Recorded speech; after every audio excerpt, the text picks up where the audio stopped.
ہم وہی کہیں گے جو ہمارا دین ہم کو بتاتا ہے، عمل کرو تو تمہارا بھلا ہے۔ بسم اللہ الرحمن الرحیم۔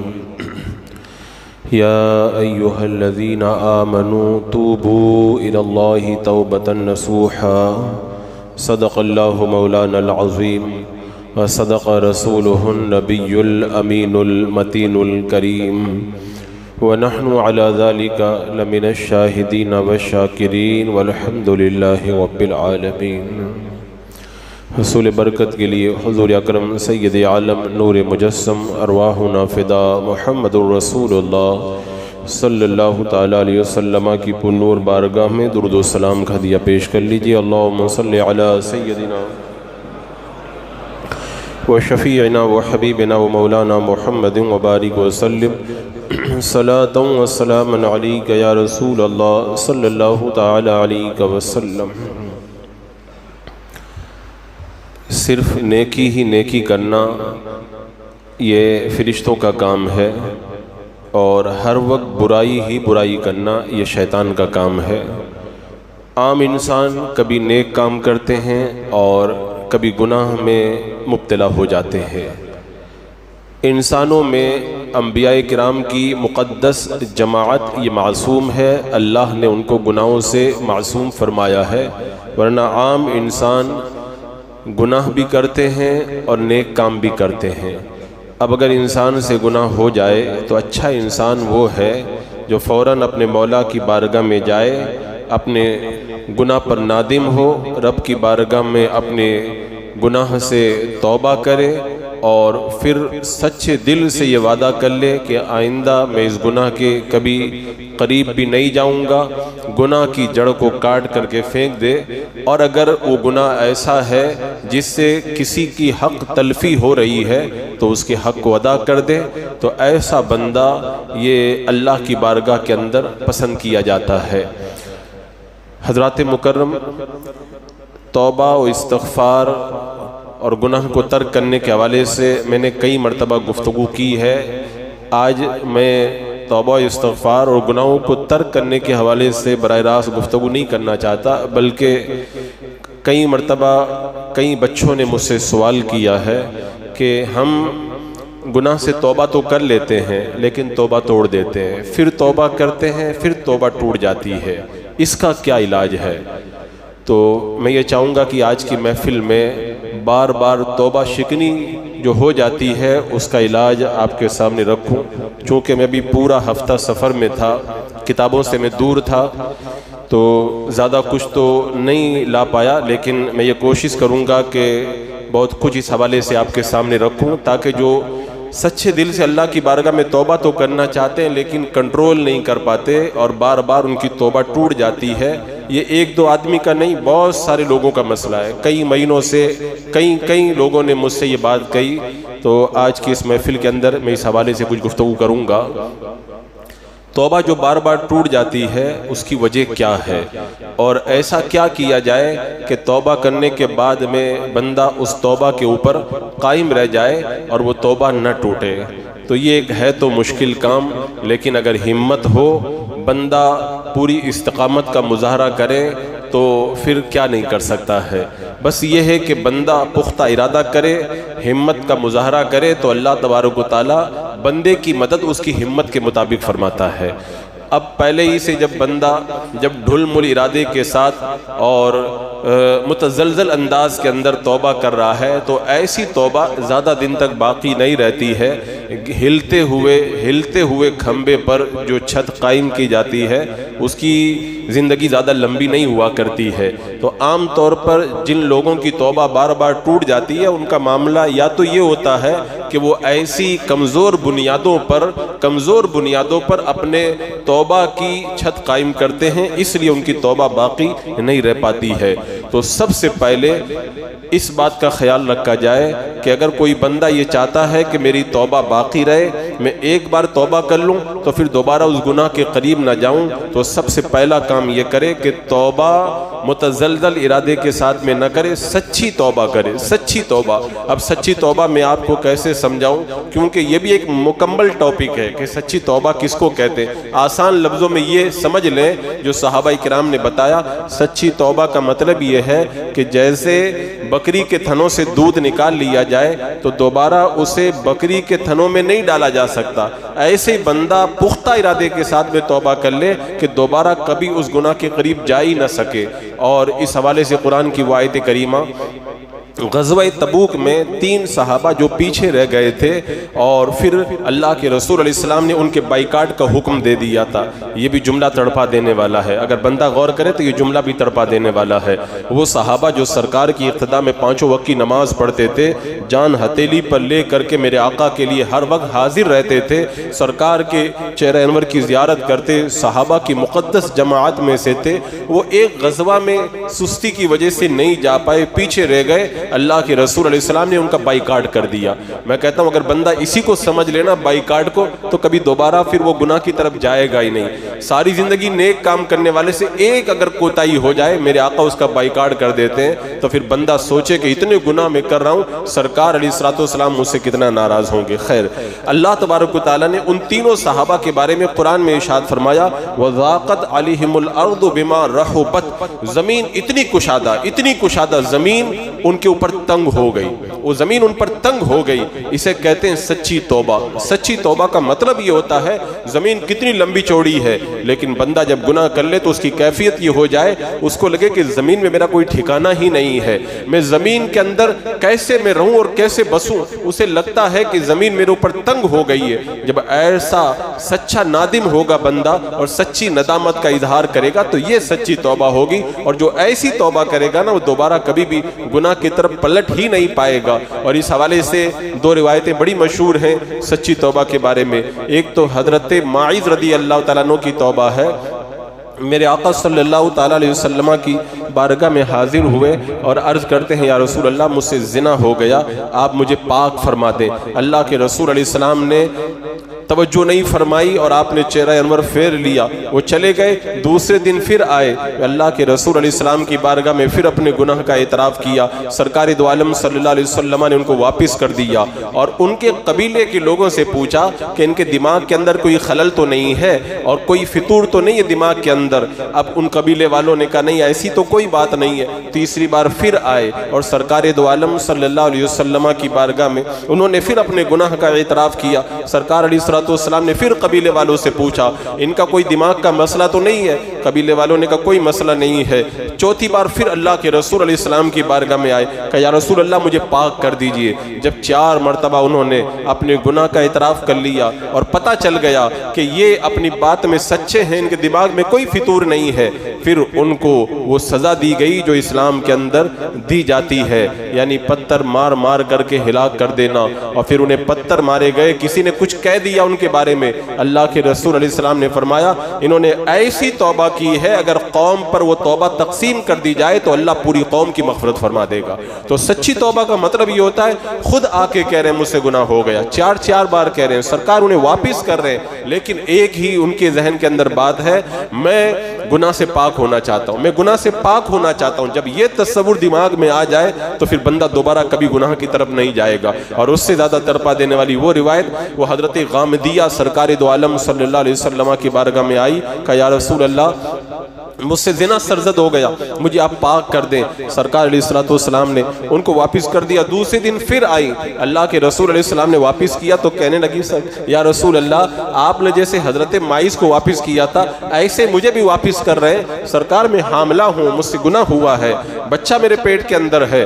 جب پورے طور پر جرم ثابت ہو گیا نا، سچی توبہ کا مطلب آپ سمجھیں، بندہ جب تک اللہ کو راضی نہ کر لے اسے قرار نہ آئے، اسے چین و سکون بھی نہ آئے۔ جب انہوں نے پورے طور پر اعتراف کر لیا، میرے آقا نے فرمایا جاؤ، تمہارے پیٹ میں بچہ ہے، جب یہ بچہ پیدا ہو جائے تب تم آنا۔ جب ان کا بچہ پیدا ہو گیا، ایک چیتڑے کے اندر اس بچے کو لپیٹ کر میرے آقا کی بارگاہ میں آئی۔ ہو سکتا ہے بندہ کبھی کبھی اللہ سے ڈر جاتا ہے، توبہ کرنے رب کی بارگاہ میں آ جاتا ہے، لیکن جب مہینے گزر جاتے ہیں پھر اس کے بعد میں وہ بدل جاتا ہے۔ لیکن سچی توبہ کا مطلب آپ سمجھیں، 9 مہینے کے بعد بچہ پیدا ہو رہا ہے۔ آج بھی 9 مہینے انہوں نے کیسے کاٹے تھے اس کا اندازہ اس سے ہو رہا ہے کہ بچہ پیدا ہوا تو ایک کپڑے میں لپیٹ کے میرے آقا کی بارگاہ میں پھر آ گئی، سرکار مجھے پاک فرما دے، مجھ سے گناہ ہو گیا ہے۔ یہ جذبہ جب بندے کے دل میں ہو تو کبھی ہو ہی نہیں سکتا کہ بندہ توبہ کرنے کے بعد دوبارہ گناہ کی طرف پلٹ جائے۔ میرے آقا نے فرمایا بچہ بھی دودھ پیے گا، تم اس کو دودھ پلاؤ، جب یہ کھانے کے لائق ہو جائے تب اس کو لے کر کے آنا۔ حضرت غامدیہ چلی گئیں اور پھر سرکار کی بارگاہ میں بہت زمانے کے بعد آئیں، اور وہ بچہ اس حال میں ان کی گود میں تھا کہ روٹی کا ٹکڑا ان کے ہاتھ میں تھا۔ کہا یا رسول اللہ یہ کھانے کے لائق ہو گیا ہے۔ اب بھی ان کا ذہن نہیں بدلا ہے، اب بھی توبہ کرنے کے لیے بے قرار اور بے چین ہے۔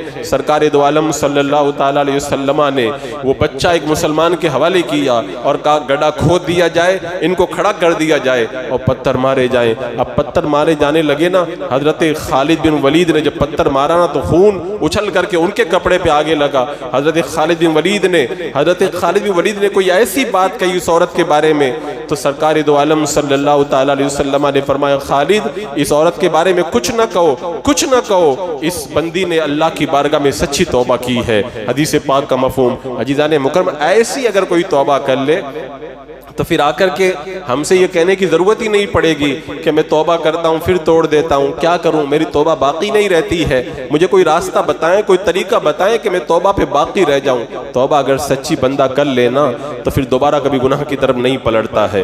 اگر دوبارہ گناہ ہو رہا ہے تو مطلب یہ کہ سچی توبہ ہم نے نہیں کی ہے۔ اور دوسری بات، اگر آپ چاہتے ہیں کہ گناہ مجھ سے ہمیشہ کے لیے چھوٹ جائے جس گناہ سے میں توبہ کر رہا ہوں، تو دوسرا کام سچی توبہ کے بعد میں آپ کو یہ کرنا ہے کہ اس برائی کی جگہ کو آپ چھوڑ دیں، برائی کی جگہ کو چھوڑ دیں، کیونکہ جہاں آپ سے گناہ ہوتے ہیں آپ اس برائی کی جگہ میں آپ موجود رہیں گے تو پھر آپ سے گناہ ہوگا۔ ایک صحابی ہے، سرکار دو عالم صلی اللہ تعالیٰ علیہ وسلم کی بارگاہ میں آ کر کے کہتے ہیں یا رسول اللہ مقام نواز کے اندر میں نے ایک اونٹ کو ذبح کرنے کی منت مانی ہے، کیا میں منت پوری کر دوں؟ سرکار دو عالم صلی اللہ تعالیٰ علیہ وسلم نے ارشاد فرمایا وہاں پر کیا کسی بت کی پوجا ہوتی ہے؟ کہا نہیں یا رسول اللہ نہیں ہوتی ہے۔ فرمایا کیا وہاں پر کوئی غلط عید منائی جاتی ہے؟ کہا یا رسول اللہ نہیں منائی جاتی ہے۔ میرے آقا نے فرمایا ٹھیک ہے تم جا کے اپنی منت پوری کر دو۔ یعنی اللہ کے رسول نے یہ گوارا نہیں کیا جہاں پہ برائی ہوتی ہو اس برائی کی جگہ کے اندر اس منت کو پوری کیا جائے۔ تو بندہ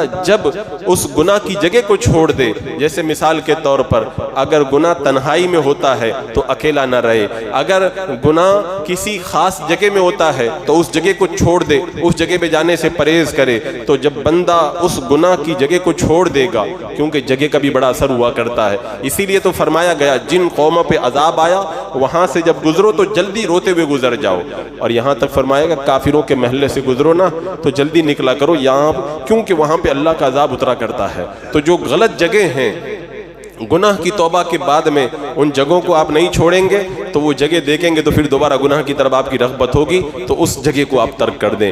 تیسری بات، جب آپ سچی توبہ چاہتے ہیں کہ دوبارہ گناہ مجھ سے نہ ہو تو جو گناہ کے اسباب ہیں ان اسباب کو بھی آپ ترک کریں۔ مثال کے طور پر آپ اگر نشہ شراب سے توبہ کر رہے ہیں تو آپ شراب سے توبہ کریں اور شراب کی بوتل آپ کے گھر پہ رکھی ہے تو آپ کی توبہ کب تک باقی رہے گی؟ اگر آپ گندی فلمیں دیکھنے کے عادی ہیں اور آپ کے گھر میں ٹی وی لگی ہوئی ہے تو آپ کی توبہ کتنے دن باقی رہے گی؟ اگر آپ گانے سننے کے گناہ سے آپ توبہ کر رہے ہیں اور آپ کے گھر کے اندر میوزک کا سامان رکھا ہوا ہے کتنے دن تک آپ کی توبہ باقی رہے گی؟ تو توبہ اگر آپ ایسی کرنا چاہتے ہیں دوبارہ اس گناہ کی طرف نہ پلٹیں جس گناہ سے آپ توبہ کر رہے ہیں، تو اس کے جتنے اسباب اور سامان ہیں سب کو نکال کر کے باہر کر دیں، سب کو باہر کر دیں۔ اگر آپ غلط تصویریں دیکھنے کے عادی ہیں تو ان کتابوں کو اپنے گھر سے باہر کریں، اگر غلط ناولیں پڑھنے کے عادی ہیں توبہ کے بعد میں ان ناولوں کو باہر کریں، ورنہ 2 دن توبہ 4 دن توبہ 5ویں دن پھر اس ناول پہ نظر پڑے گی پھر گندگی میں مبتلا ہونے لگ جائیں گے۔ وہ جب بندہ جب ان اسباب کی طرف جاتا ہے، حدیث پاک میں آپ دیکھیں اسلام نے جب شراب کو حرام کیا تو 4 طرح کے برتن تھے جس میں عرب کے لوگ شراب پیا کرتے تھے. تو اگر کوئی برتن ناپاک ہو جائے تو اس کو پاک کر کے استعمال کرنا جائز ہے. میرے آقا نے ان 4 برتنوں سے منع فرما دیا, ان برتنوں کو استعمال نہ کرو. کیوں منع فرمایا؟ اس لیے منع فرمایا کہ جب یہ شراب سے توبہ کریں گے, شراب سے توبہ کر چکے اور ان شراب کے برتنوں کو دیکھیں گے تو دوبارہ انہیں شراب کی یاد آئے گی.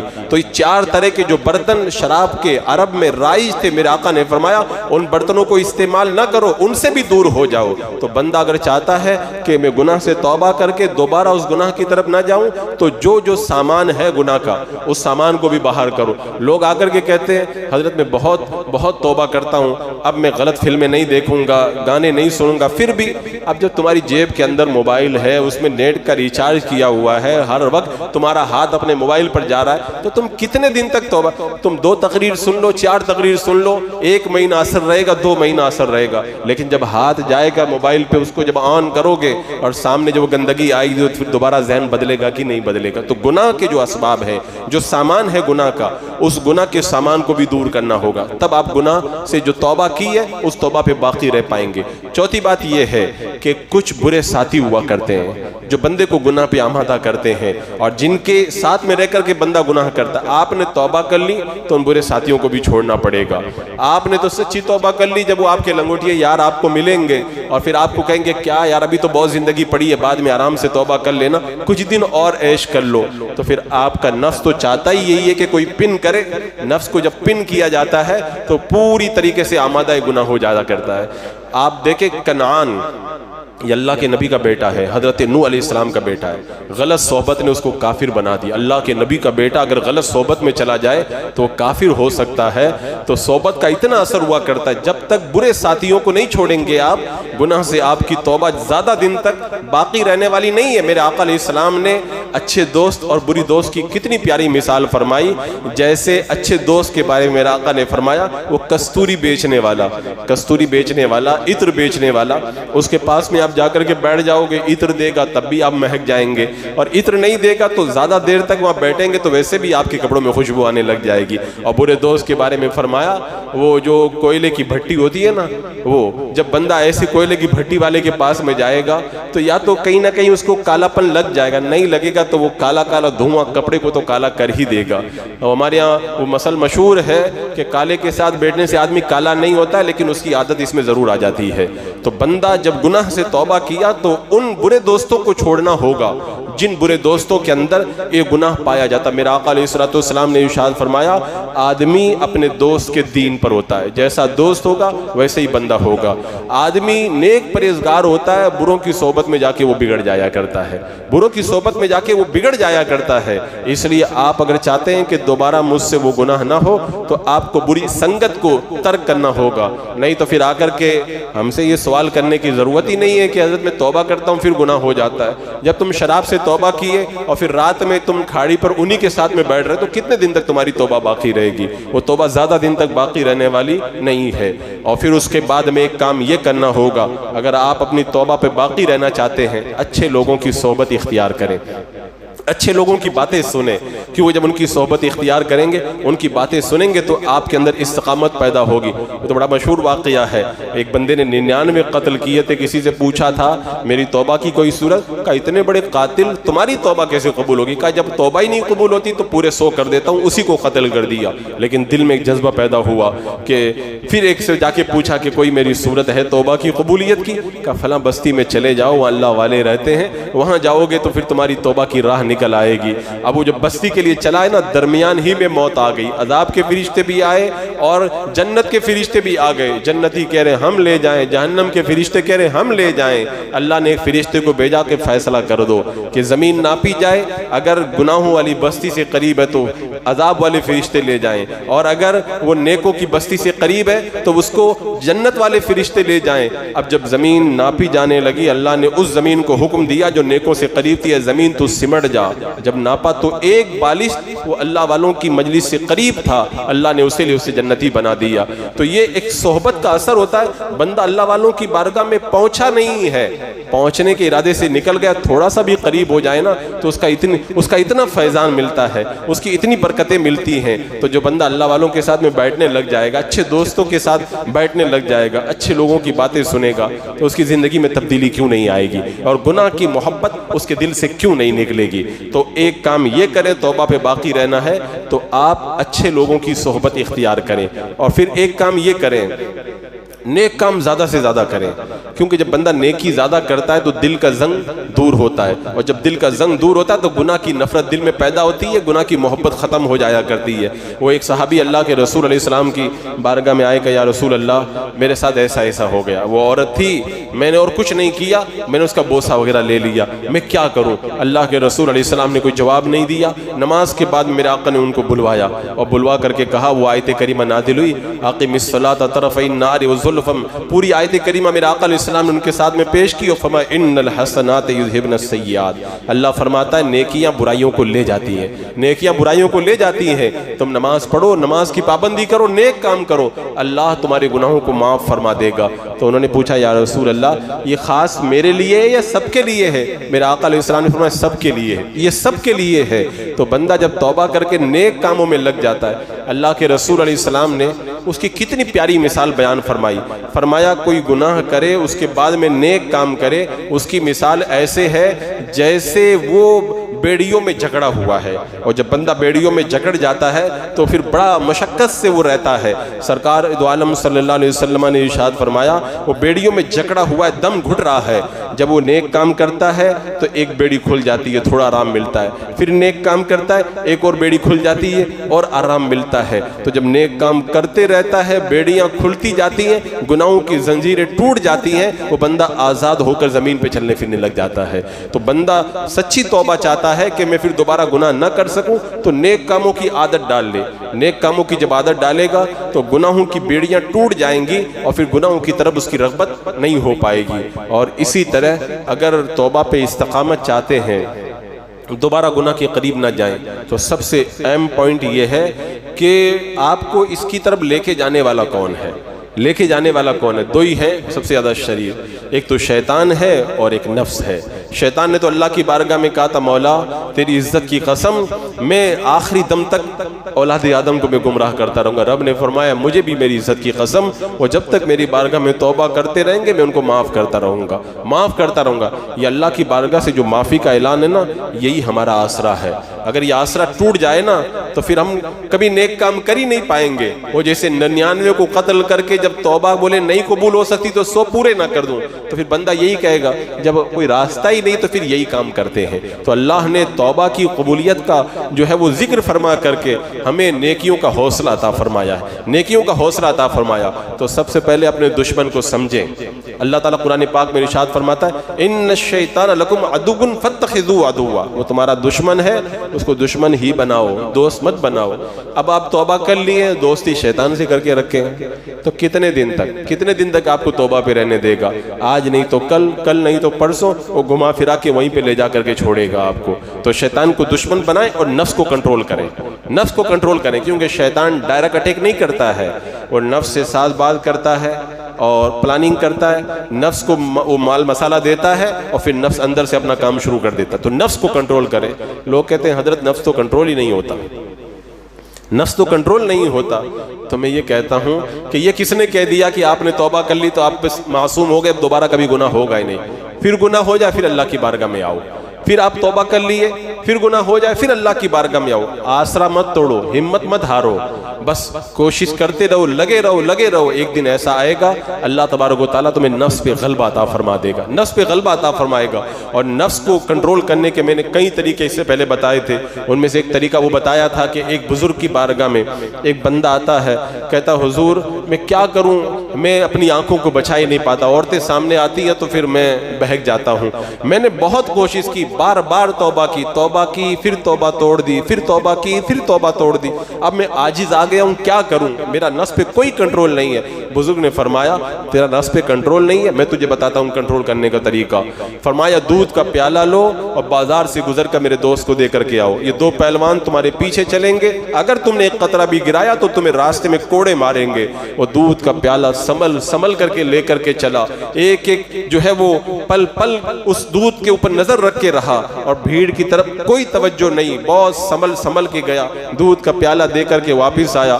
کہا کتنا گرا کر کے آئے؟ کہا ایک قطرہ بھی نہیں گرایا۔ کہا اتنے بڑے بازار سے تم نکل کر کے گئے، ایک قطرہ بھی نہیں گرایا؟ کہا حضور دودھ کا پیالہ بازار سے لے کر کے جانا آسان کام نہیں ہے، وہ تو گر ہی جاتا، لیکن یہ جو پہلوان تھے نا، ان کے کوڑوں کی مار کا ڈر اتنا زبردست تھا میرے اوپر کہ میں نے پوری ہمت اور توجہ اسی پہ لگا دی۔ مجھے کہا اچھا تم نے راستے میں کتنی عورتوں کو دیکھا؟ کہا حضور جب پہلوان ساتھ میں تھے اور وہ مارنے کے لیے بالکل تیار تھے، اگر میری نظر اڑ جاتی تو پھر میری پٹائی ہو جاتی، میں نے کچھ نہیں دیکھا، مجھے نہیں معلوم کہ مارکیٹ میں کون عورت تھی اور کون مرد تھا۔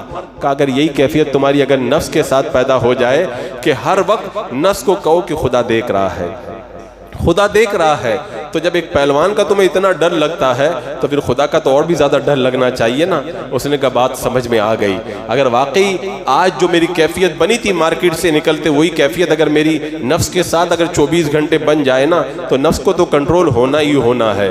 نفس کا کام ہے گناہ کی طرف لے کر کے جانا، گناہ کی طرف لے کر کے جانا۔ اب اسے کنٹرول، وہی ایک مثال میں نے اس سے پہلے اور بھی دی تھی کہ آپ اگر 5 لاکھ کی گاڑی لے لیں بریک کے ساتھ میں اور 1 کروڑ کی گاڑی لے لیں بغیر بریک کی، تو وہ 1 کروڑ والی گاڑی کے اندر آپ کو جان کا خطرہ ہے، کیونکہ کبھی بھی ایکسیڈنٹ ہو سکتا ہے۔ یہ اگرچہ سستی گاڑی ہے لیکن آپ اس کے اندر ایکسیڈنٹ سے محفوظ رہیں گے کیونکہ بریک پر آپ کا کنٹرول ہے۔ تو ایسے موقع پر جب بھی کوئی آپ کے سامنے آئے گا تو آپ بریک لگا کے اپنے آپ کو بچا لیں گے، اور ادھر بریک نہیں ہے آپ خطرے میں پڑ جائیں گے۔ تو ایسے ہی نفس کے ساتھ بھی زندگی گزارو، تو کیسی گزارو؟ ہر وقت بریک پر اپنا کنٹرول رکھو، جیسے ہی موقع آئے بریک لگاؤ، بغیر بریک کی گاڑی چلاؤ گے تو کیا ہوگا؟ ادھر جان جائے گی اور ادھر جہنم میں جانا پڑے گا۔ تو بندہ اگر ایسے اپنے آپ کو کنٹرول کرنا سیکھ جائے تو پھر اس کی زندگی کے اندر گناہوں کا دوبارہ تصور بھی پیدا نہیں ہوگا۔ تو ایک کام یہ کریں، اگر آپ توبہ پہ باقی رکھنا چاہتے ہیں تو نفس کو کنٹرول کریں، اور پھر اس کے بعد میں وہ بھی کام کریں، موت کو یاد رکھیں۔ اگر بندہ یہ یاد رکھ لے ہر وقت میں کہ خدا دیکھ رہا ہے، موت آنی ہے، اور جو کچھ کر رہا ہوں منکر نکیر لکھ رہے ہیں، تو جب یہ سب کچھ ہر وقت نگاہوں کے سامنے رہے گا تو بندہ کیسے گناہ کرے گا؟ لیکن ایک بات یاد رکھنا، جب نفس اپنے پہ آ جاتا ہے، وہ اپنے پہ آ جاتا ہے تو پھر نہ خدا سے ڈرتا ہے اور نہ جہنم سے ڈرتا ہے۔ اس وقت بندے کا بڑا امتحان ہوا کرتا ہے۔ تو بندے کو چاہیے کہ بہت سے لوگوں کو میں نے دیکھا وہ گناہ کر بیٹھتے ہیں توبہ کے بعد میں، ان کے ساتھ میں مسئلہ کیا ہوتا ہے؟ ان کے ساتھ میں مسئلہ یہ ہوتا ہے کہ وہ جب گناہ سے توبہ کیے تو پھر ان کو نفس نے بہکایا، چلو ٹھیک ہے آج کر لو، کل پھر توبہ کر لینا۔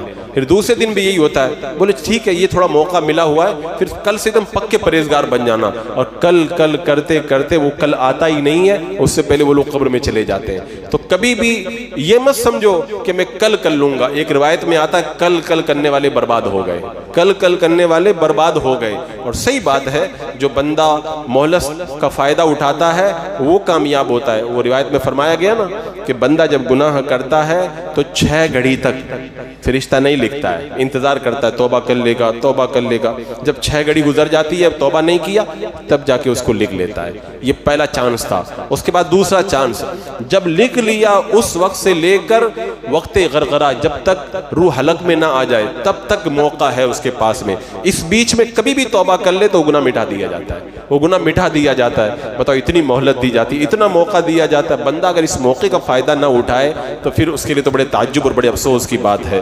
تو بندے کو چاہیے کہ اپنی مہلت سے فائدہ اٹھائے، غفلت کا شکار نہ ہو۔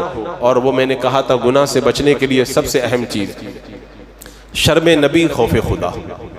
آج ہمارے اندر یہ بھی نہیں وہ بھی نہیں، اور اس لیے ہماری توبہ نہیں۔ آج توبہ کی کل پھر وہی حال، کل توبہ کی پرسوں وہی حال۔ شرم نبی، خوف خدا، یہ دونوں چیزیں اگر ہم میں پیدا ہو جائیں تو پھر گناہ نہیں ہوگا۔ حضرت ابراہیم بن ادہم رضی اللہ تعالیٰ عنہ کی بارگاہ میں ایک بندہ آیا کہ حضور بہت توبہ کر لی، بہت توبہ کر لی، نہیں بچ پاتا گناہ سے میں، کوئی راستہ بتائیں۔ کہا سچی توبہ کرو۔ کہا حضور میرے بڑے دل لگا کر کے توبہ کی، بار بار توبہ کی، لیکن توبہ ٹوٹ جاتی ہے۔ حضرت ابراہیم بن ادہم نے جو سمجھایا نا، وہ ایسا سمجھ میں آ گیا کہ آج بھی بندہ اگر اس کو سمجھ لے تو پھر توبہ نہیں ٹوٹے گی اس کی۔ حضرت ابراہیم بن ادہم رضی اللہ تعالیٰ عنہ نے کہا تو گناہ سے نہیں بچ پاتا؟ کہا حضور نہیں بچ پاتا۔ کہا اچھا ایک کام کر، جب تو گناہ کرے تو اللہ کا رزق مت کھایا کر۔ کہا حضور کیسی باتیں کر رہے ہیں، رزق تو سب اسی کا ہے، جب نہیں کھاؤں گا تو جیوں گا کیسے؟ بولے پھر تعجب کی بات ہے، اس کا رزق بھی کھاتا ہے اور پھر اس کی نافرمانی بھی کرتا ہے۔ حضور میں تو یہ تو نہیں کر سکتا۔ کہا اچھا پھر ایک کام یہ کریں کہ جب گناہ کرنا ہو تو اللہ کے ملک سے باہر چلے جایا کریں، کیونکہ اس کے ملک میں رہ کر کے اس کی نافرمانی اچھی بات نہیں ہے۔ کہا حضور میں کہاں جاؤں گا، کہاں جاؤں گا؟ اگر دریا میں چلا جاؤں تو اس کی ملک، وہ بھی اسی کا ملک ہے، اگر آسمانوں میں بھی کوئی بندہ چلا جائے تو اسی کی ملکیت ہے، کہاں جائے گا، کدھر جائے گا؟ میں جہاں پہ بھی جاؤں گا اسی کی تو سب ملکیت ہے۔ کہا جب سب اسی کی ملکیت ہے تو پھر اس کے ملک میں رہ کر اس کی نافرمانی تو کیوں کرتا ہے؟ کہا حضور میں نہیں بچ پاتا۔ کہا اچھا پھر ایک کام کر، اگر گناہ تو نہیں بچ پاتا اور گناہ تجھے کرنا ہی ہے تو اللہ سے چھپ کر کے کر لیا کر۔ کہا حضور یہ بھی میرے بس کی بات نہیں ہے، اللہ سے کون چھپ سکتا ہے، وہ تو دلوں کے بھیدوں کو بھی جانتا ہے۔ اندھیری رات میں کالے پتھر پر کالی چونٹی چلتی ہے اور اس چونٹی کے پاؤں کی جو آواز ہوتی ہے اللہ تو اس کو بھی سنتا ہے۔ اللہ تبارک و تعالیٰ کو تو سب پتا ہے، اس سے میں کیسے؟ تو بولے تجھے شرم آنا چاہیے کہ اسی کے ملک میں رہ کر اسی کا رزق کھا کر تو اسی کے سامنے گناہ کرتا ہے۔ کہا اچھا ابراہیم بن ادہم رضی اللہ تعالیٰ عنہ نے فرمایا ایک کام پھر تو یہ کر کہ جب حضرت ملک الموت آ جائیں تو گناہ سے بچ نہیں پاتا ہے، حضرت ملک الموت آ جائیں تو ان سے کہنا کہ میں گناہ سے تو بچ نہیں پایا، تھوڑی دیر رک جائیں، میں توبہ کر لیتا ہوں، پھر میری روح قبض کر لینا۔ بولے یہ بھی میرے بس کی بات نہیں ہے۔ لا یستقدمون ساعۃ ولا یستاخرون، جب آ جاتی ہے نا تو وہ نہ ایک گھڑی آگے ہوتی ہے نہ پیچھے ہوتی ہے۔ کہا تو قبر میں جب چلا جائے اور منکر نکیر آئے تو ان کو روک دینا، بولے ہٹ جاؤ میں تمہارے سوالوں کا جواب نہیں دیتا۔ کہا یہ بھی میرے بس کی بات نہیں ہے، ان کو تو جواب دینا ہی دینا ہے۔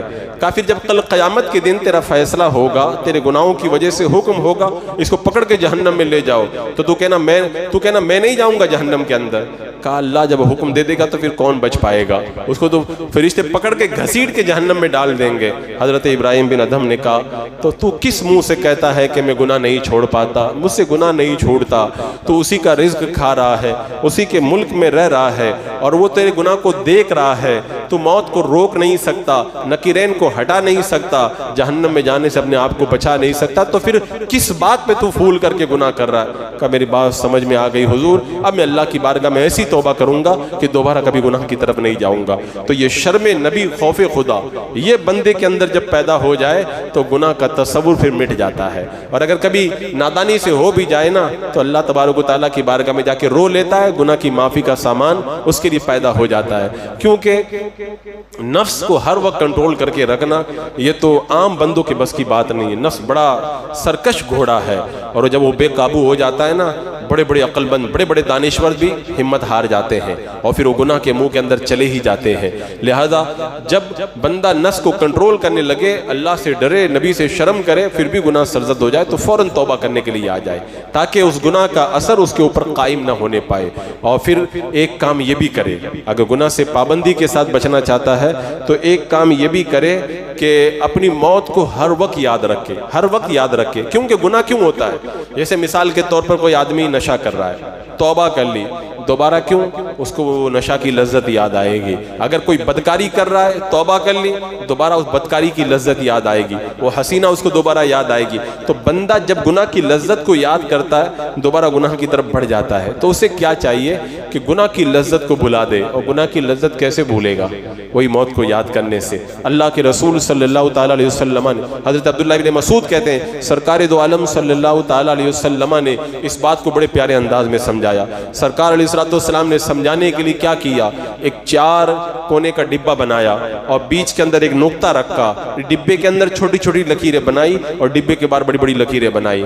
اللہ کے رسول علیہ السلام نے ڈبے کے بیچ میں جو نقطہ تھا اس پہ انگلی رکھ کے کہا یہ انسان ہے، یہ انسان ہے، اور یہ اندر جو چھوٹی چھوٹی لکیریں ہیں نا، یہ ہر طرح سے انسان کو گھیری ہوئی اس کو بلائیں ہیں. اگر اس سے بچ گیا تو وہ پکڑ لے گی, اس سے بچ گیا تو وہ پکڑ لے گی, سب سے بچ گیا تو بڑھاپا آ جائے گا. اور اگر پھر بعد میں وہ ساری مصیبتوں سے بچ گیا تو یہ جو گول ڈبہ ہے نا, یہ موت ہے, اس سے بچ کر کے کہیں نہیں جا پائے گا. اور پھر ڈبے کے باہر جو لکیر ہے نا, یہ انسان کی آرزویں خواہشات ہیں. وہ موت آ کر کے گھیر لیتی ہے اور ساری آرزویں باہر رہ جاتی ہیں, وہ آرزویں اس کی پوری بھی نہیں ہو پاتی ہے. تو بندہ جب موت کو یاد کرے گا تو اس کی آرزویں خود بخود دم توڑنے لگ جائیں گی کہ ہزاروں خواہشیں ایسی کہ ہر خواہش پہ دم نکلے, بہت نکلے میرے ارمان, پھر بھی کم نکلے. انسان کے ارمان تو کبھی پورے نہیں ہوتے ہیں. 2 کا آدمی 4 کرنا چاہتا ہے, 4 والے کو 8 چاہیے. لاکھوں میں کھیلنے والا کروڑپتی بننا چاہتا ہے, کروڑوں میں کھیلنے والا وہ چاہتا ہے اربپتی بن جاؤں. اگر کوئی تندرست ہے تو وہ چاہتا ہے اور زیادہ تندرست ہو جاؤں. خوبصورت ہے تو چاہتا ہے میں پوری دنیا کا سب سے زیادہ حسین ہو. یہ خواہشات جو ہیں انسان کی کبھی ختم نہیں ہوتی, اور پھر وہ خواہشات رہیں گی تو گناہ کی طرف بندہ بڑھے گا. اور خواہشات کو کنٹرول کرنے کا راستہ وہی ہے, اپنی موت کو نگاہوں کے سامنے رکھے. آج نہیں تو کل, کل نہیں تو پرسوں, آنا ہی آنا ہے, آنا ہی آنا ہے. ابھی پچھلے دنوں ایک جگہ میں جب جنازہ پڑھانے کے لیے گیا تو مجھے یاد آیا 2 سال پہلے اسی قبر کے اندر ایک بندے کو دفن کیا گیا تھا, اور آج 2 سال کے بعد میں ان کی بہن کو اس قبر میں دفن کیا جا رہا ہے. تو جب قبر کھولی میں نے دیکھا اندر سے کیا نکلا, 2-3 ہڈیاں تھی اور کچھ بھی نہیں تھا. 2 سال پہلے جس انسان کو اندر رکھا گیا تھا آج وہ مٹی میں مل گیا. تو آدمی کس چیز پہ غرور کرتا ہے, کس چیز کے اوپر فخر کرتا ہے, کس چیز پہ اتراتا ہے. آپ کسی کو بھی دفن کر دیں, کھولیں جا کر کے چند دن کے بعد کچھ نہیں ملے گا. جس جسم پہ ناز تھا, جن آنکھوں پہ ناز تھا, جس حسن پہ ناز تھا, جس طاقت پہ ناز تھا, وہ سارا مٹی میں مل کر کے رہ جاتا ہے. اور پھر انسان اللہ کی بارگاہ میں جب پہنچتا ہے تو وہ ناز نہیں کام آتا, وہ اس کے اعمال رب کی بارگاہ میں کام آیا کرتے ہیں. تو اگر بندہ گناہ سے توبہ کر کے چاہتا ہے میں باقی رہوں, تو چاہیے کہ ہر وقت موت کو نگاہ کے سامنے رکھے. ایک اور بڑی بات میں نے یہ دیکھی نوجوانوں میں, کچھ نوجوان واقعی گناہ سے سچی توبہ کر لیتے ہیں, لیکن ان کے ساتھ بڑا مسئلہ ہوتا ہے. وہ آ کے بتاتے ہیں لوگوں نے میری ریکارڈنگ کر کے رکھی ہے, ویڈیو بنا کے رکھی ہے, وہ مجھے دھمکی دیتے ہیں اگر تم دوبارہ اس لائف کی طرف نہیں پلٹو گے اور بڑے پارسا بن کے نکلو گے تو ہم تمہیں رسوا کر کے چھوڑیں گے. اور پھر بندہ اپنی رسوائی, کتنی لڑکیوں کو آپ نے دیکھا ہوگا وہ زہر کھا کے مر جاتی ہیں اپنے انہی گناہوں کی طرف بلانے والے دوستوں کی وجہ سے. اس کا علاج کیا ہے؟ میں کہتا ہوں مخلوق سے کیوں ڈرے بندہ, خدا سے ڈرے نا. اگر تم خدا کو راضی کر لو, خدا سے ڈر کے گناہ سے بچ جاؤ, کسی مخلوق کی مجال نہیں ہو تمہیں رسوا کر دے. اللہ جسے عزتیں عطا فرمائے, کائنات کا کوئی بھی انسان اسے رسوا نہیں کر سکتا ہے. حضرت مرثد بن ابو المرثد غنوی رضی اللہ تعالیٰ عنہ, یہ صحابی رسول ہیں. یہ مکہ کے اندر گئے, جو کمزور مسلمان تھے ان کو اٹھا کر کے لاتے تھے, مدینہ پہنچا دیتے تھے. جب یہ گئے, رات کا وقت تھا, ایک مسلمان قیدی کو اٹھا کر کے مدینہ لے جانے لگے تو ایک سایہ نظر آیا. پوچھا کون؟ کہا میں تمہاری محبوبہ ناک ہوں, میرے گھر پہ آؤ, آج کی رات میرے ساتھ میں گزارو. کہا نہیں, میرے آقا نے زنا سے منع فرمایا ہے. وہ دور جاہلیت تھا, یہ دور اسلام آ چکا ہے. جب دیکھا کہ تم اگر میری بات نہیں مانتے ہو, میں اعلان کر کے بتا دوں گی اور تم کو پکڑوا دوں گی. حضرت ابو المرثد نے یہ نہیں کہا کہ میں پکڑا جا رہا ہوں, رسوائی والی بات آئی ہے, جان پہ بن آئی ہے, اب تو گناہ کر لوں. کہا نہیں, میں تو گناہ نہیں کروں. اس نے آواز دی, اے لوگوں, تمہارا قیدی چھڑا کے لے کے جا رہا ہے, اس کو پکڑو. سارے لوگ نکل کے 8 لوگوں نے پیچھا کیا. جب بندہ اللہ سے ڈرتا ہے نا تو اللہ خود اس کی حفاظت فرماتا ہے. وہ چلے گئے بھاگتے بھاگتے غار میں. وہ سارے آدمی غار کے کنارے پہنچے, لیکن اللہ نے ان کی آنکھوں پہ پردہ ڈال دیا, وہ دیکھ بھی نہ پائے. اور پھر جب وہ جو چلے گئے, پھر آپ دوبارہ گئے اور اس قیدی کو اٹھا کر کے لے کر کے گئے, مدینہ منورہ لے جا کر کے پہنچا دیا. تو لوگوں کی دھمکیوں سے بندہ وہ ڈرے جس کے دل کے اندر اللہ کی قدر نہ ہو. تمہارا کوئی کچھ نہیں بگاڑ پائے گا اگر تم اللہ کی بارگاہ میں سچی توبہ کرنے آ جاؤ گے. تمہیں کوئی کتنی بھی دھمکی دیتا رہے, وہ تمہیں اچھا یہ بتاؤ, اگر اس نے رسوا کر بھی دی آپ کو, اگر آپ کی بے عزتی کر بھی دی, تو گناہ کر کے جو قیامت میں رسوائی ہوگی وہ بڑی ہے کہ یہ رسوائی بڑی ہے؟ یا 4 لوگوں کے سامنے آپ رسوا ہوں گے, قیامت میں تو آدم علیہ السلام سے لے کر قیامت تک کی ساری مخلوق آئے گی, ان کے سامنے رسوا ہونا پڑے گا. اسی لیے اللہ کے نبی نے دعا کی دی, اللہ مجھے اس دن رسوا مت کرنا جب لوگوں کو اٹھایا جائے. تو دنیا کی رسوائی برداشت کر لینا, آخرت کی رسوائی سے یہ بہت آسان ہے. یہ بھی ایک بڑا مسئلہ نوجوانوں کے ساتھ میں رہتا ہے, اسے میں نے اس کو بھی سامنے رکھ دیا. ایک چیز اور میں نے نوجوانوں میں دیکھی کہ وہ توبہ تو کرتے ہیں, اور توبہ ان کی جو ٹوٹتی ہے اس کی ایک وجہ یہ رہتی ہے, وہ گناہ کو بہت چھوٹا سمجھ کر کے دوبارہ اس کی طرف چلے جاتے ہیں. بولے اچھا اب یہ تو صغیرہ گناہ ہے نا، یہ تو کبیرہ تو نہیں ہے، اور کبیرہ رہتا ہے تو بولے بہت بڑا گناہ تو نہیں ہے. اس کی مثال میں نہیں دوں گا، بہت ساری اس کی مثالیں ہیں. لوگ دوبارہ چھوٹا سمجھ کے چلے جاتے ہیں. وہاں پہ میں ایک ہی بات کہوں گا، تم یہ مت دیکھو کہ گناہ چھوٹا ہے کہ بڑا ہے، یہ دیکھو کہ جس ذات کی تم نافرمانی کرے وہ ذات کتنی بڑی ہے. اللہ کی تم نافرمانی کرو، ذات کتنی بڑی ہے. اللہ کی نافرمانی کے سامنے اب تم گناہ کا چھوٹا اور بڑا ہونا مت دیکھو، مت دیکھو. اللہ کے رسول صلی اللہ علیہ وسلم نے اس کو بڑے پیارے انداز میں سمجھایا. سرکار نے ارشاد فرمایا کہ کوئی جنگل میں جاتا ہے، ایک لکڑی لے کے آتا ہے، دوسرا 2 لکڑی لے کے آتا ہے، اور پھر آگ لگاتے ہیں اور کھانا بنا لیتے ہیں. میرے آقا نے فرمایا، حدیث پاک کا مفہوم یہ ہے کہ گناہوں کو حقیر سمجھنے کا معاملہ بھی یہی ہے. تنکا تنکا کر کے آگ جل جاتی ہے، ایسے ہی چھوٹے چھوٹے گناہ اکٹھا ہو کر جہنم کی آگ کو بھی بھڑکا دیا کرتے ہیں. تو گناہ کو چھوٹا سمجھ کر کے کتنے چھوٹے سمجھنے والے آج جو ہے وہ قبر میں مبتلا عذاب ہیں. ایک شخص کے بارے میں نے پڑھا، غالباً ابو سنان ان کا نام تھا. انہوں نے 60 سال تک اللہ کی عبادت کی تنہائی میں رہ کر کے، ان کے انتقال کے بعد میں پتہ چلا کہ وہ عذاب میں مبتلا ہے. پوچھا گیا کیوں؟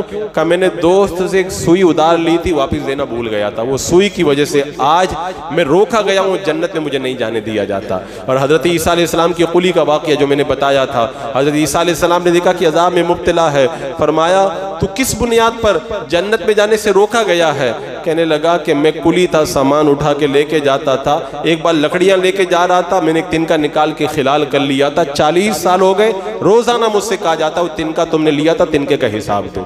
آج 40 سال ہو گئے مجھے جنت میں جانے سے روک دیا گیا ہے. تو یہ مت سمجھو کہ گناہ چھوٹا ہے. کچھ لوگ نوجوان آ کے یہ بتاتے ہم توبہ تو کر لیتے ہیں، لیکن توبہ کے بعد میں معاملہ یہ ہوتا ہے بہت گھٹن ہونے لگتی ہے. نیکی کے بعد میں تو پھر گھٹن ختم ہو جانا چاہیے. گھٹن کہاں سے ہوتی ہے تو میں بتاتا ہوں. ان کو گناہ کی عادت ہے. اب جب نفس کو گناہ نہیں مل رہے تو اب نفس اندر سے کڑن محسوس کرتا ہے، کڑن محسوس کرتا ہے. اور جو لوگ گناہ کرتے ہیں تو ان کا نفس خوب پھیل جاتا ہے اور انہیں گھٹن کا احساس نہیں ہو پاتا. حضرت عبداللہ ابن عباس رضی اللہ تعالیٰ عنہ سے کسی نے کہا تھا، حضور یہودی نماز پڑھتے ان کو تو وسوسہ ہی نہیں آتا ہے، ہم کو تو بہت وسوسے آتے ہیں. فرمایا وہ یہودی بھی شیطان ہے اور جو بہکاتا وہ بھی شیطان ہے. شیطان کے پاس نہیں جائے گا، وہ تو مسلمان کے پاس میں آئے گا. تو وہ جو گھٹن جو ہوتی ہے وہ گھٹن یہی ہے کہ شیطان دیکھتا کیوں سدھر رہا ہے، وہ کیوں سدھر رہا ہے. نفس الگ کڑ رہا ہے، شیطان الگ کچھوکے لگا رہا ہے، اور پھر وہی گھٹن بن کر کے بندے کے لیے بڑی بےتابی کا سامان بن جاتا ہے. میں کہتا ہوں دنیا کی تھوڑے دنوں کی گھٹن ہے، یہ گھٹن جھیل لو، قبر کی گھٹن سے بچ جاؤ گے، حشر کی گھٹن سے بچ جاؤ گے، اور جہنم کی گھٹن سے بچ جاؤ گے. اور یہ زیادہ دن نہیں ہے، کچھ دن نفس شرارت کرے گا، پھر نفس خود ہی سمجھ جائے گا یہ بندہ میرے بس کا نہیں ہے. پھر اللہ تبارک و تعالیٰ کی مدد بھی اس کی شامل حال ہوگی. عزیزان مکرم، گناہ چھوڑنے کے بعد پھر توبہ کرنے کے بعد بندہ اس پہ قائم رہے. بہت ساری وجوہات تھی. میں آ رہا تھا تو راستے میں فلائٹ میں بیٹھ کر کے میں غور کرتا رہا، اتنی وجوہات مجھے سمجھ میں آئی جن کو میں نے آپ کے سامنے رکھ دیا. اگر اور بھی بہت سارے نوجوانوں سے میری ملاقات ہوتی تو ان کے مسائل بھی میرے سامنے آتے. اگر لوگوں کے ساتھ میں یہ مسائل ہیں تو میں کہتا ہوں اللہ کی بارگاہ میں سچی توبہ کریں، اور پھر پورے معاشرے کے اندر، برے معاشرے سے بچ کر کے اچھے معاشرے کے اندر رہنا شروع کریں. انشاءاللہ ایک ایک کر کے ان کی گناہوں کی عادتیں چھوٹیں گی. کچھ لوگوں کا مسئلہ یہ بھی ہوتا ہے، بولے ایک گناہ سے توبہ کر لیا لیکن دوسرا گناہ تو میں کر ہی رہا ہوں نا، تو پھر تو میں گناہگار کا گناہگار رہا نا. تو میں کہتا ہوں یہ بھی تو اچھی بات ہے نا کہ ایک گناہ آپ سے چھوٹ گیا، ایک گناہ آپ سے چھوٹ گیا. آپ 4 جرائم میں مبتلا تھے، ایک جرم کم ہو گیا. یہ تو اللہ کا بڑا کرم ہے آپ پر. شیطان بہکاتا تم یہ بھی کرتے ہو، یہ بھی کرتے ہو. جیسے کچھ لوگ کہتے ہیں نا، بولے داڑھی رکھ لو. بڑے داڑھی رکھ کے کیا کروں گا، میں تو نماز ہی نہیں پڑھتا ہوں. ارے تم نماز نہیں پڑھتے وہ ایک الگ گناہ ہے، داڑھی نہیں رکھتے تو یہ الگ گناہ ہے. تم 2 گناہ کیوں کر رہے ہو؟ دونوں سے توبہ کرو. دونوں سے نہیں کر سکتے، ایک سے تو توبہ کرو، ایک سے تو توبہ کرو. لوگوں کے ساتھ میں ملاقات کرنے سے بڑی عجیب عجیب الجھنیں لوگوں کی سامنے آتی ہیں توبہ توڑ دینے کی. اللہ تبارک و تعالیٰ میں سچی توبہ کی توفیق عطا فرمائے. توبہ کرو تو ایسی توبہ کرو جیسے بکری کے تھنوں سے دودھ نکل جاتا، دوبارہ تھن میں نہیں جاتا. ایسے جب گناہ چھوڑ دو نا تو دوبارہ گناہ کے پاس میں کبھی جاؤ ہی نہیں، اور اللہ سے مدد مانگو. اے اللہ میں توبہ کر سکتا ہوں، میں نے تیری توفیق سے تیری بارگاہ میں توبہ کر لی، آگے میرے بس کی بات نہیں، اللہ تو مجھے بچا.